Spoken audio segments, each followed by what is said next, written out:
happy to be here today. Matthew 20. And at Frank's insistence, I did a handout for Frank, who is not here. Frank, I just hope you're watching. And I'll have a handout for you. All right, so Matthew 20, I want to read Matthew 20.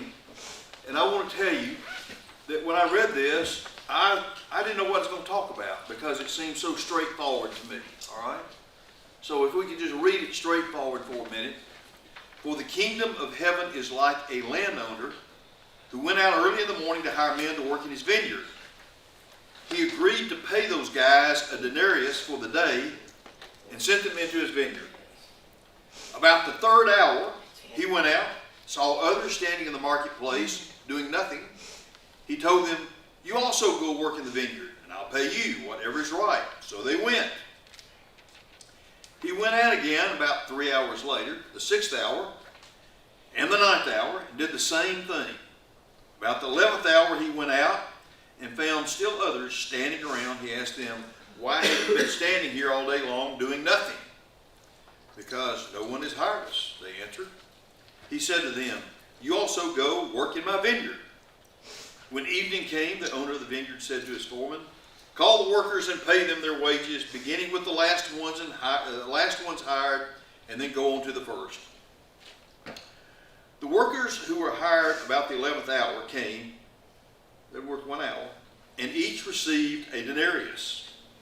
So when those came who were hired first, they expected to receive more, but each one of them also received a denarius.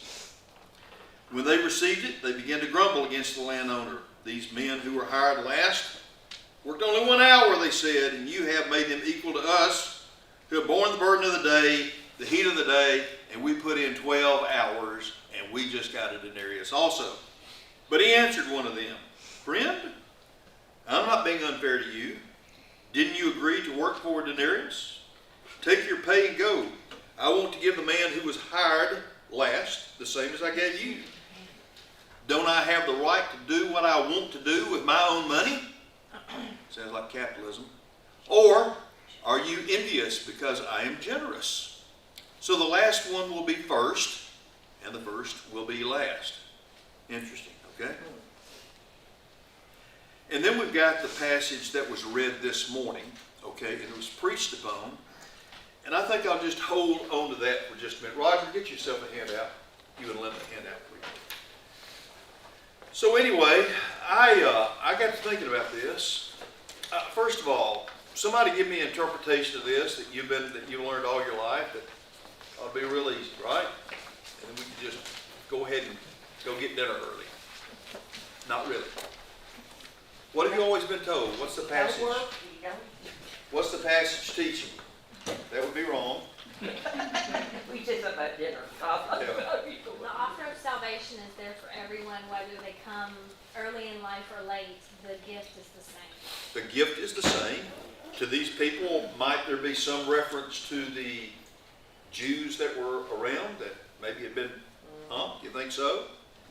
Anybody else got any insight on that? You know, if you've been God's people and grown up as God's people, feel pretty good about yourself. You've been faithful, been righteous. And then at the end of the day, kind of expect to have eternity or be known as a child of God. Here's this lacquered, this guy who has lived a life as a Gentile dog, sinner. Here he comes on at the very tail end, and you're going to treat him the same as you treat me? Huh? Well, the story is, yes. Yes. So I got thinking about this a little bit more. How can I kind of give us some thought on this? And I entitled today, "Justice in the Kingdom of God." And I got to think about justice, because is justice not getting what you deserve? Isn't that justice is getting what you deserve? And I'm thinking during the day, the people that worked all day, do you really think they got what they deserved?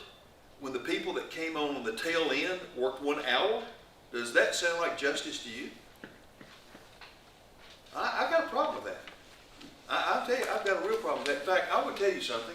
It's a real problem when you're hiring folks. Like I think when we had our private practice and we had 20 employees, and I'll tell you what, the biggest problem, well, it may not have been the biggest. There's so many. But one of the big problems was when people start sharing what they make. Huh? And you'd wanna, when you give somebody a raise, you'd just like to say, Joe, look, I appreciate you. I'm giving you this extra nickel an hour. Please don't tell anybody, all right? Because the minute Joe goes out and says, guess what I got today? I got a nickel. Guess what everybody else there thinks they ought to get? A nickel, okay? Because isn't that Well, what no, little... I think they need 10 cents. Oh, yeah, that's right. I do a better job. I forget I was comparing it with Joe, okay? All right. Thank you for pointing that out. So, I started off this one example here. I put the upside down kingdom. Have you all seen this before? Have y'all seen this illustration? Have you heard of the upside down kingdom before? What does upside down kingdom mean to you? We talk about the upside down kingdom. You describe, Everything being reversed. huh? Everything being reversed. How is it reversed? The king came to serve, not to be served. The king came to serve is really very much what he talked about out there today, right? And so I just wanted this idea of the upside down kingdom. You know, when I've had this explained to me, I've many times been told that this first triangle up is the triangle of corporate America, okay? Where really you want to move up in the company, all right?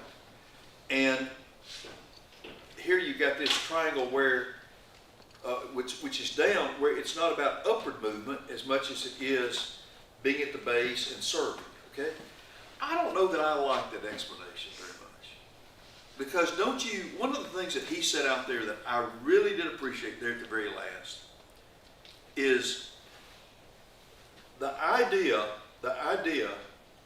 of being in an upside kingdom is that what you have, the strength, the power, the position that you enjoy is not about you, it's about service to making other people better. Okay? That's what I heard him say. And that really rang with me because I think so many times when I've looked at this, I've thought somehow or another, I need to figure some way where I can get down on my knees and be less than maybe what I am. Okay? Be less. Why are you, I put it very frankly, why are you making a lot of money? But you ought not be making that kind of money. You need to be down on the bottom. Okay? And that is such a perverted understanding of this. In fact, it just so misses it. What we got to understand is, some of us are blessed in ways that others aren't. But it's what you do with that blessing that matters. That's what makes it an upside down kingdom. It's that you're not on top to serve yourself. Sometimes you're on top to serve others. Okay? Would anybody here deny that Jesus is not on top? Would anybody deny that? Jesus is the head of the church. But the way Jesus performs as the head of the church is so different than the way so many people behave when they have power, when they have position, when they have authority. They serve themselves. They don't serve others. I just want to make that point. Now, here's a real buzzword that I want you all to think about. The word is entitlement. Entitlement and justice. What do you think about when you hear the word entitlement? What do you think? Use it in a sentence. Social Security is considered an entitlement. Okay, coming from a guy that's been on Social Security for a while, I would like to ask you this. Do you deserve it? Huh? I paid it in. Yeah, I bet you paid more in. Huh? Do you deserve it? Yep. I think you're entitled to I it. get taxed on it twice. I think you're entitled to it, okay? So that is I put that as my first example. That's a governmental example, okay? In fact, that is a very socialistic kind of view of entitlement, okay? It kills me the number of people that don't believe in socialism that are on Medicare and take Social Security. Better think about that for a little bit, folks. It's getting what you deserve. Getting what you deserve, that's exactly what it is, which is very much a legal side of things, okay? Legally, when we use the word entitlement, okay, he is entitled to such and such. By law, he is entitled to such and such. A very good way to use the idea of entitled, okay? We also use the word entitlement in a word that's not so positive. Who can I pick on right here? Our retired secretary feels that she is entitled somehow or another because she ran for an office. What do you think of that?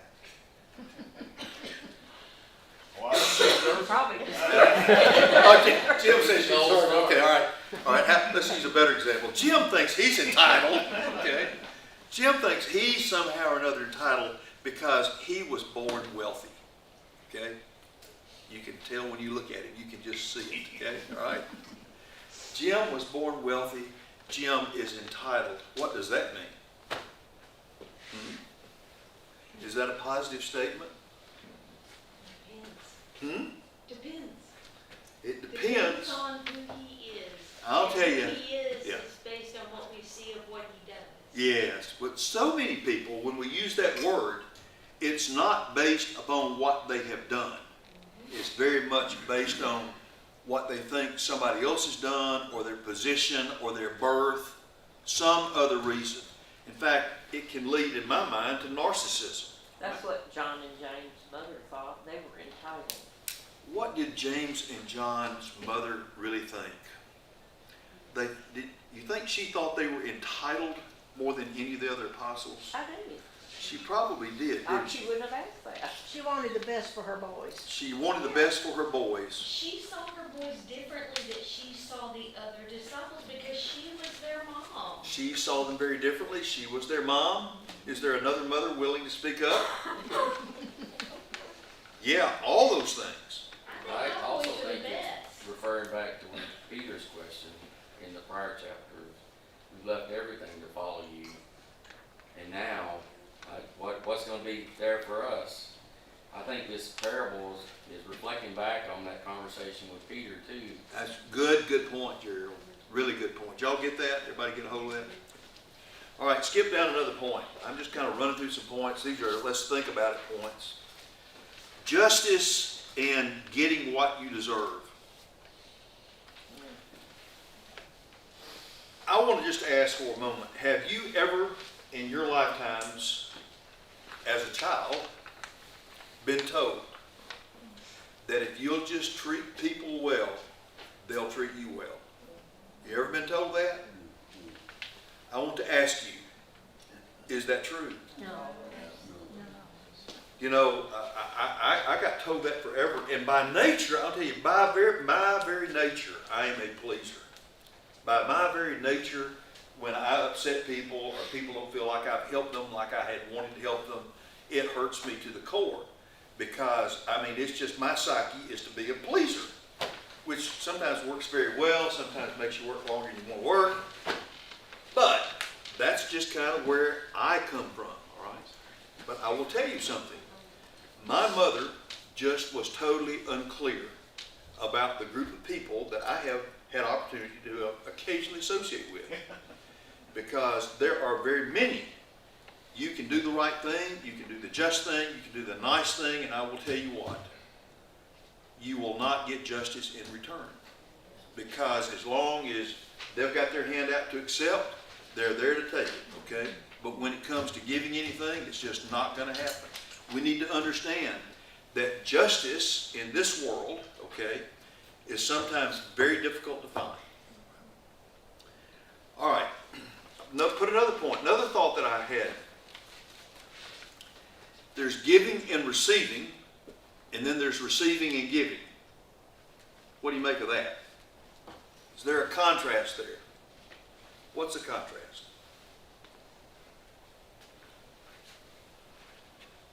You give and you receive, or you receive and then you give. Which way is it with us? Well, I don't know about us, but there's a lot of people this may not have anything to do with what you're talking about. There's a lot of people who want to give, but they don't receive well. That has nothing to do with what I I. know, but it's a good point. But you're right. You're right. You're right. I will tell you, my father, even in his last 3 or 4 years, Dad, would you please just say thank you when I do something for you? Not, oh, you ought not done that. You ought not have done, you know. Dad, just say thank you. And some of us are not very gracious in our thank yous.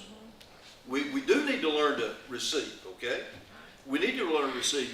And the fact of the matter is, my point here, this statement is about grace. It's about grace.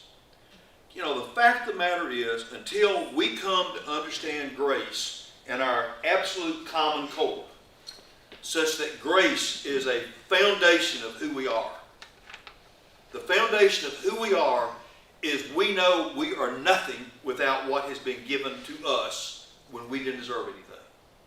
That has to be the foundation of who we are. Until we're at that foundation, I'll tell you what, everything we do, I think, is motivated by selfishness. It's all been motivated by, wonder what they're going to give to me. Okay? All right? But when we come to an understanding that we were first of all receivers, and we recognized what receiving grace was all about, at that point in time, we learn to give. Right? We learn to give. Well, that goes against our society today, doesn't it? Oh, it certainly does, Margaret. With all, the way our, I mean, so how many. how we operate. Well, hey, we pick friends. We pick friends. We pick friends. We decide who we're going to eat with. We decide who we're going to socialize with. We oftentimes decide so many things based, and we give, but we know we're going to get something out of this eventually, right? Isn't that how we do? I know it is, because I know who we congregate with, okay? That's why we congregate, that's why we oftentimes congregate with our own kind, because we know how our own kind is going to respond to our gifts. I'll tell you, I'm not going to take Gerald out to eat, because without knowing he's going to take me out. That's not true. But you know, sometimes that's how we think about it. Our every relationship that we have, we've got to be so very careful that it's not just totally transactional. You know what I mean by that? You know what I mean by that? Our relationship is not built upon giving. It's built upon, we ought to get something out of this. It's based on, this is my investment. My investment in this person is I'm going to get something out of it. Right? That's why when you give somebody something, don't expect them to repay you with money. I think that's a wonderful way to look at it. Now, that's one way to look at it. The other way that I learned was oftentimes, and I had learned this the hard way, when you give a loan to most people, you ain't going to get it, so you're just going to be disappointed. So just make a habit of giving it, make it a gift. If they feel like, you know, if they can respond to that, they'll respond to it. But don't let that be the basis of why you gave it to them. And what I'm thinking about is raising children and teaching them how to give and not always expect to receive. And it is really difficult in our society, our American society, to get that across to children. Yeah. You know, one thing that Margaret and I don't know how well we did this. You know, we weren't big on allowances. No. We weren't big on allowances. Now, I believe in allowances. I think allowances are good because I think kids need to get a little bit of their own money and figure out how to deal with it. I'm not against allowances, okay? What I am against is raising a bunch of kids that feel like they're entitled to money because they live in my house, they live on my food, they live on my dime, and somehow or another, they think I owe that to them, okay? Now, I'll tell you what, now, you know, there are very few of y'all got kids in here, in fact, nobody. Well, Rachel. Rachel, excuse me. Ed? They do. All right, excuse me. All right. Excuse me for branding everybody in here an old person, okay? Time out, okay? Just forget I ever said that. I'm telling you, we need to be very careful how we raise our kids, that they don't always have their hand out, okay? That they don't always think that somehow or another they're deserving, when the fact of the matter is they're lucky to be in my house, right? Huh? Sometimes you need to impress that upon them a little bit. All right. But Steve, I just Yeah. want to say, I think the mentality that we're not discussing is we are in a position of receiving. We receive salvation, we receive grace, we receive mercy. We are not receiving justice based on what we deserve. And we are called to, in turn, take what we are given and in turn and offer it to someone else. And if we adopt that mentality in all of our ideas of receiving and gifting, then we don't have to worry about this being the posture, because as long as this turns into this, Yes, we're gonna be okay. yes. And so when you give to somebody, please keep that mentality and bestow it upon the person that's receiving, that if you want to give something back, give it to someone else. You know, and if we just continue that mentality, then giving and receiving is a blessing, whatever end you're on.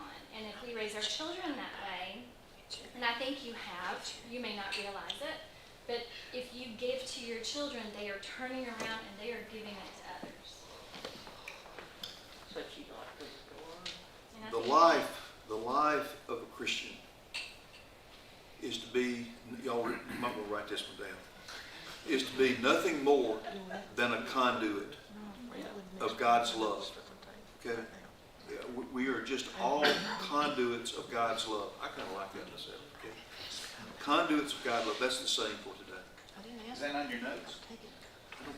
It should be. So y'all write that in. it got cut off at the Okay. bottom. And that's what he said today in his sermon on it. We should be turning around and serving for the benefit of others, for their benefit, to help them. And Yes. that's how we are the conduit right there. Yes. The blessings come in and the blessings go out. Right? All right, next point. This is a good one.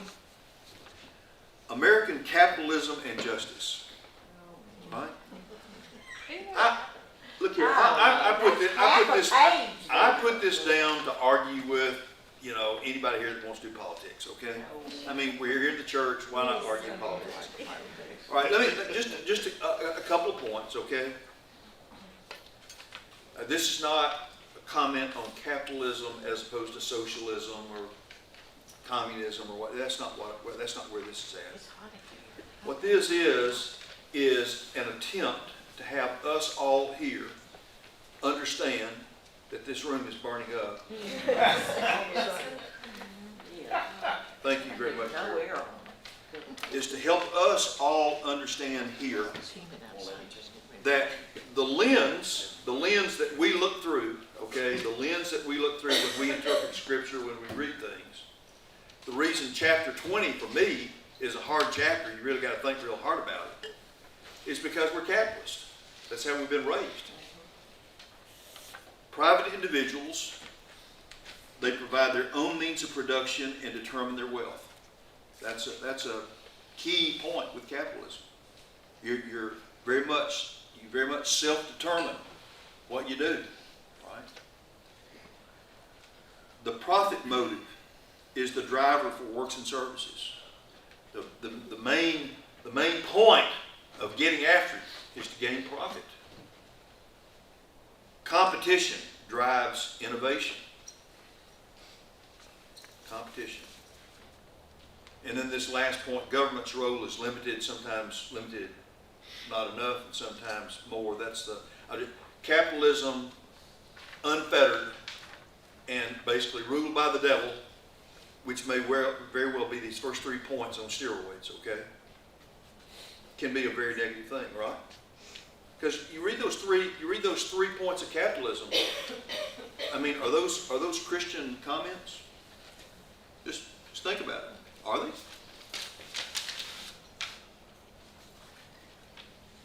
Private individuals, they own the means of production, determine their wealth.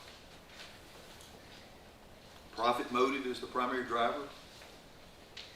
Competition drives innovation.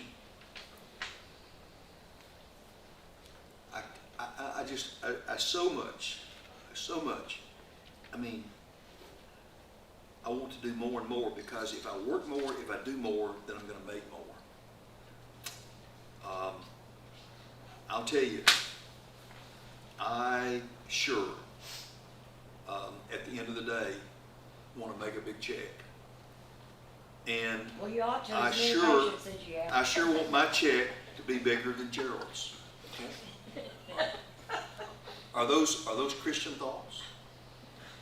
I put this out That's there comparison, that's. just to tell you, hey, we gotta be very, very careful with who we are as Americans and what we grow up with. And in a very non-transparent way, maybe being taught some things that are not appropriate to the Christian way of life. But does that go back a little bit what we said a few minutes ago? Yeah, It depends on what you do with it. absolutely, Jan. The- It the absolutely. attitude, the motivation is not profit Yes. for me, it's, you know. Here is the thing that I think, right there, I do think, Jan, I think there is a tremendous pressure, maybe, is that the word, pressure? We've got to work to remind ourselves of what we are to do with what we have. Because again, capitalism unfettered leads to wealth being all about me and not about others. That's the And we just upside gotta be down careful. kingdom. Yes, That's the upside down kingdom. that is the upside down kingdom. That's what it is. Yeah, Lane. There used to be a song out in the 50s that came out with a Disney movie. I think it was Jungle Book. I might be mistaken about the movie, but it went, it's what you do with what you got, and never mind how much you got. It's what you do with what you got. Could you sing it for us?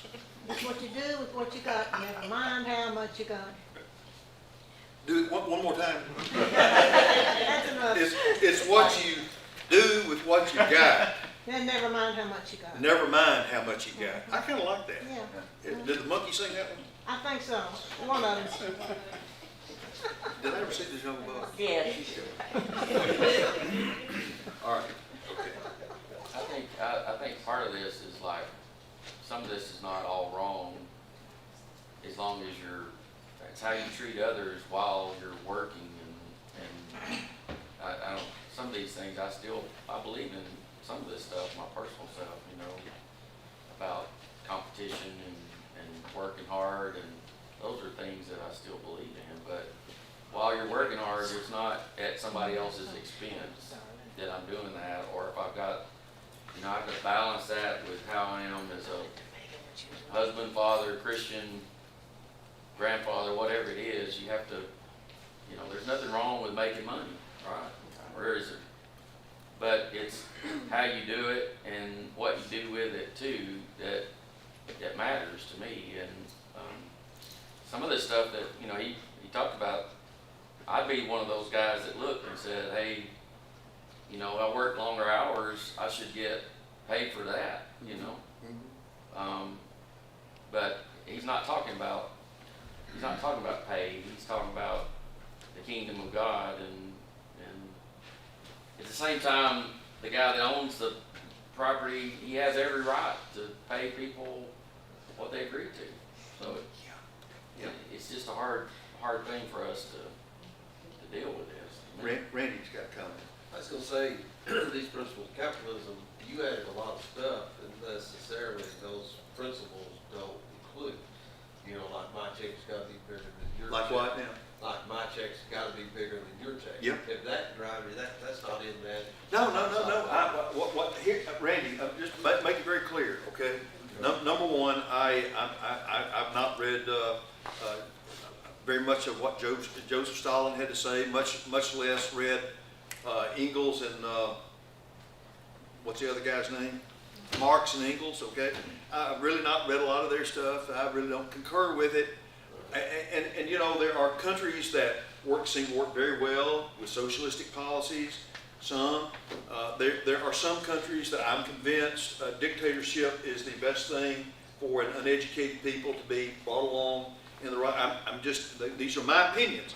What I'm telling you is, I have grown up in a system of capitalism, right? That's how I have been raised, all right?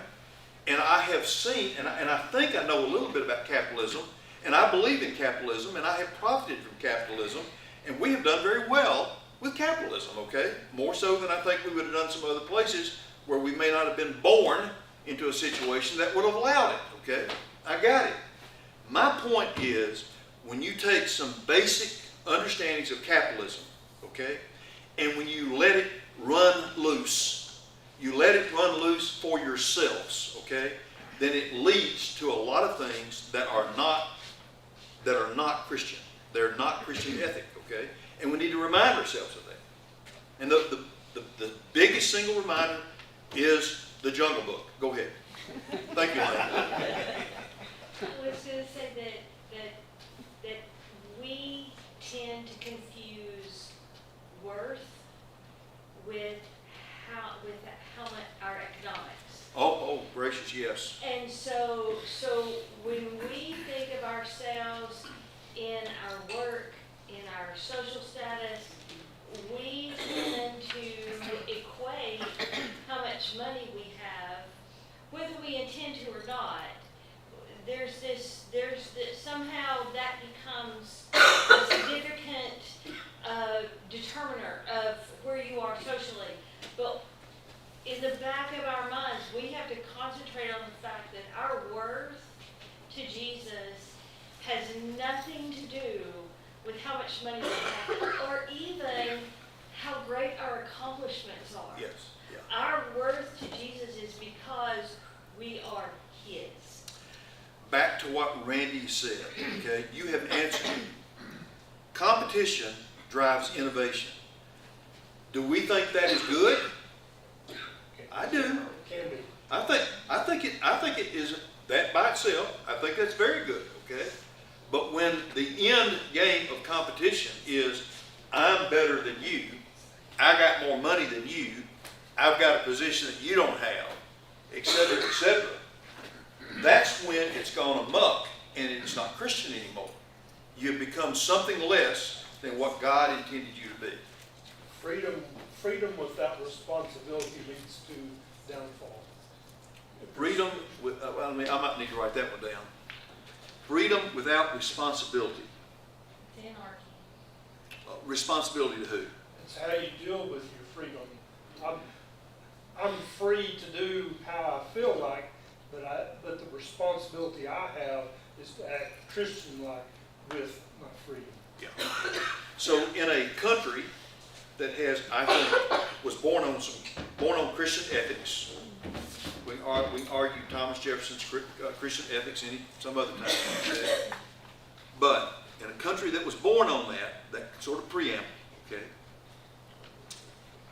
what we have within our country is a system of balances that is supposed to be administered by our government to keep capitalism from running amok and running over small people, right?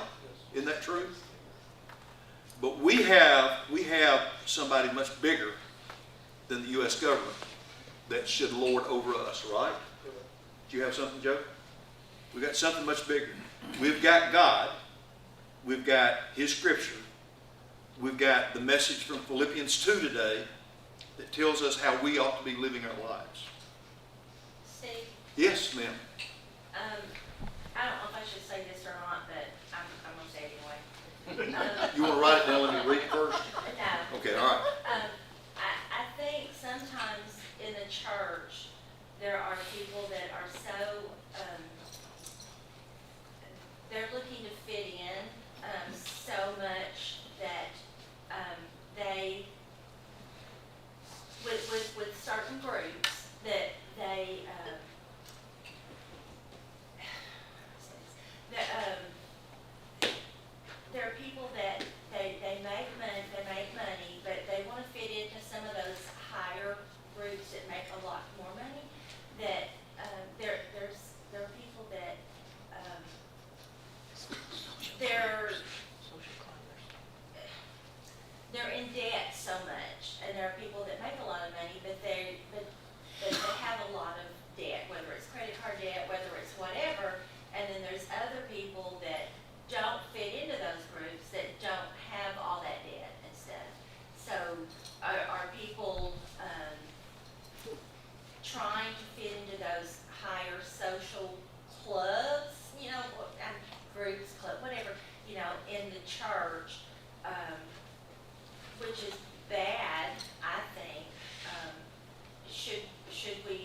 be discouraging that kind of stuff in the church, which I think we should. I'm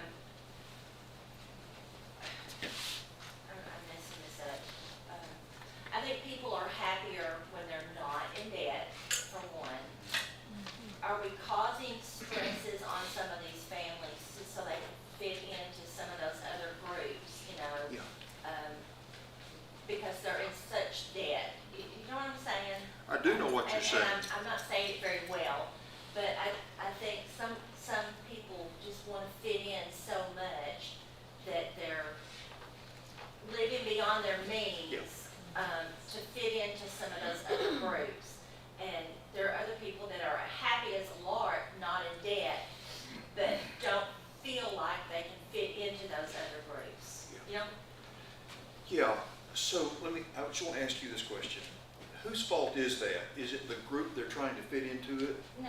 or is it their fault? I think it's their fault for trying to fit into that group.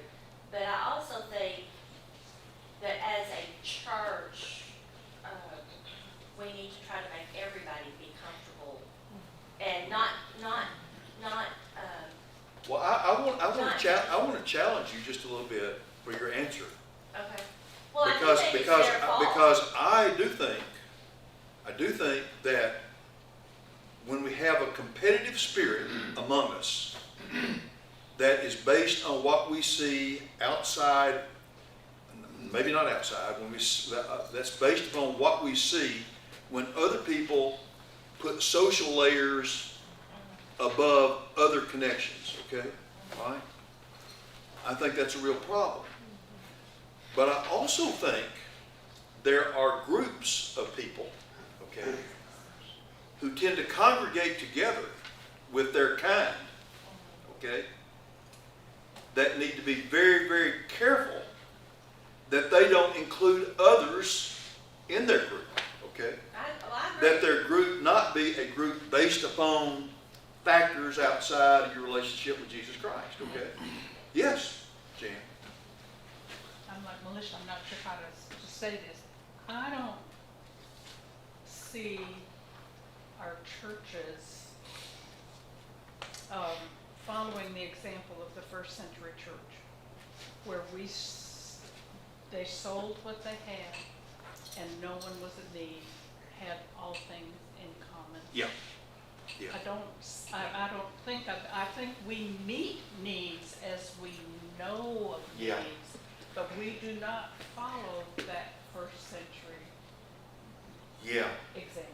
I don't know of a church that does. Jan, I think you raise what is one of the most difficult subjects that I personally try to deal with, okay? All right? I mean, how do we do that? And I've told Margaret, we were having this conversation just a couple days ago. Do you remember this, Margaret? I don't know. We were coming down Wilson Avenue. We had just been from a house, all right? And what we were talking about, what I said to her was, you know, it just, sometimes things seem so wrong when we have so much and some others have nothing, okay? All right? Okay, it does. I'm freely admitting that, okay? But Paul also But- said if a man doesn't work, he should eat. I understand a work principle. I understand a work principle, but I think that's different. another conversation, That's okay? another- I'm trying to stay with Well, where I you don't are. want any of your cows. I'm trying to stay with where you are, okay? Well, that's your loss. And I think I've got real problems with what we do with that scripture that's written in a culture and a society totally different from ours, okay? And our present society. And I'll tell you, I'll give you a prime example, okay? Right now, okay, right this minute, and many of y'all know this, how many dollars does it cost to send your kid to college, okay? And I ask you, is that something that you deem worthwhile? And I ask you, could you do that otherwise? Okay, could you? I do not know. I do not know. There's questions like that where I just throw my hands up. I say, God, I don't get it. I don't always understand it. I'm going to try to do the best I can with what I have. I'm not going to try to hoard what I have, okay? I'm going to try to use what I have for other purposes, for good purposes, for other people. That's what I'm gonna try to do. But I'm not gonna give everything I own, Bob. This last 10 minutes, I'm gonna totally sidetrack everything. Oh, I no. think we've got the wrong emphasis, and I think a lot of people read this and go the wrong direction. Back up into 19, Jesus starts this. He's talking about the little children coming to him. The least of these. You've got to be like the little kids. The next place he goes after that. The rich man and the rich young ruler. What do I have to do? And Jesus nails him. You got to go sell everything because he knows that's where his heart is. The next thing Jesus tells them, he's narrowing the audience down as he goes through this discussion. At this, he's talking with just the apostles. And he basically tells them, when Son of Man comes into his glory, you're going to be on the 12 thrones. You're going to be there with me. If you've left your brothers and sisters, you'll receive 100 times as much and get eternal life. But many who were first will be last, and the many who are last will be first. And then we jump into chapter 20. And you see that we all understand word. We all understand if I've been there all day, I think I should get more than the person who was there the last hour. Jesus knows better than me, but to me, the way I'm reading this is not about who do you pay who works the most. This goes back to what was going on. If you've been following Jesus longer, you expect more. The apostles are expecting to be on those 12 thrones they just heard about. That was the discussion right before this. So they're thinking, we're going to get more. There's not more. They get a denarius for doing the work. That's supposed to be the kingdom of heaven, right? Have I missed that? Yeah. Your reward is the same. It's the kingdom of heaven. There's one kingdom of heaven. In my mind today, I think it's a better interpretation to say you'd get 1 billion denarius if you worked today, which is totally ridiculous for the wages, but the whole point is that's all there is. There's one denarius you can't get to because there's only one. It's a huge reward. It's more than you could ever need. It's more than you could want. It's more than you can even imagine. But you don't get better because you've been doing this longer. That person who on their deathbed claims Jesus, they're going to get a denarius. They're going to get the same reward. And we take off and we make it about capitalism and socialism and all the rest of it because they get paid the same. You want to say, okay, Jesus is practicing socialism because he's given us more than we could ever need, ever want, ever imagine in the end. Maybe you can twist it that way. But I still think trying to take this and turn it into the geopolitical, the worth, the value, I think it's a total wrong direction. I think if you heard me doing that, I think you heard me wrong, Bob. That's not what I intended to say at all. You're not the first person, if I'm here, that I've heard that so long, so much of my life. They take it and go over there somewhere about worth and value and who gets paid what, saying Jesus can do what he wants. Well, I think my point is just as you've said, that's not how we should take it. That's not how we should take it. It is the one denarius that matters. And it's Jesus that'll deliver that to us. I hope you hadn't missed that. That's the intent. If you thought different, you missed it. Okay. My last point, I got a couple other last points here. It's hard for a hardworking American to get Matthew 20. We need to realize sometimes that's our background. We need to get over it. And then the last thing, while we sometimes worry about someone else's getting or whether we're getting enough, God's continuing to do His inviting. He's inviting every minute. And we need to remember that's kind of what we need to be, is into God's work. Okay? I'm sorry if I hadn't made myself clear. It seems that maybe I didn't. But anyway, you chew on it like I had to chew on it. If I made you think, that's what I want you to do. I think it is hard sometimes to, like, if you have that deathbed, confession, salvation, to believe that that is fair, that they get heaven, get to be with Jesus for eternity, and I've served Him my whole life. I think we do struggle with that just as much as we do capitalism. You know, we think about it that way. I mean, and I think that's what Peter was talking about. I mean, I've given up everything to follow you. What are you going to do for us? And he's kind of still dealing with that in this chapter, trying to show them that, you know, you're with me, that's the ultimate, like Bob was saying, that is the gift, that is the you know, the denarius or whatever it is. And So- James and John say, hey, can we sit on either side of you? And Jesus says, no, well, yeah, You will, but I'm not sure you're gonna like it. you won't like it. Yeah. Y'all have a great week. Pray for no rain for the next No, 4 days. we need it. We've had plenty of rain Not still. enough rain. We've had plenty of rain. Try to cut out. I need more people praying than still. Overwhelmed. We're still behind. Overwhelm the prayers. Yes, yes.